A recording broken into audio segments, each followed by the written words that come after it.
Mark hasn't been in for 8 weeks. We've gone 2 months without a haircut, and quite honestly, it's a longer version of what he left with, but it's still absolutely working and could probably work for another month if he needed to.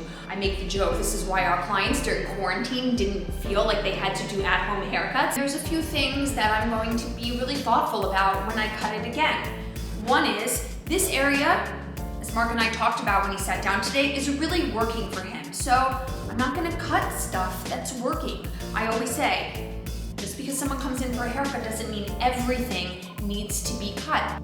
The second thing is, just overall shape-wise, I'm gonna make it a little more square again, because after 8 weeks, things can tend to get a little bit fuller than I want through the sides. So I'm just going to sort of scale them back a little bit and just make it a little more square again.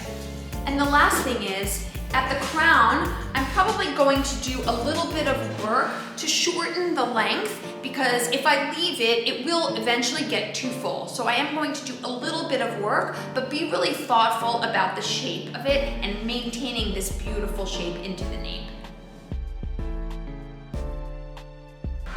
So what we were trying to achieve was bringing back things to a little bit more square, as opposed to fuller on the side the way he came in after 8 weeks of growth.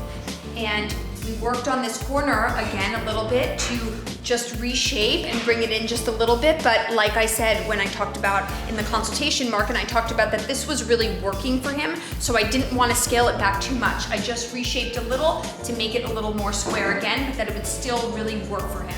And then the last thing is, the shape from the side is, as we talked about, really critical. So I did a little bit of work to bring the crown in just a little bit because it got a little bit full, and then blend into this really nice natural neckline.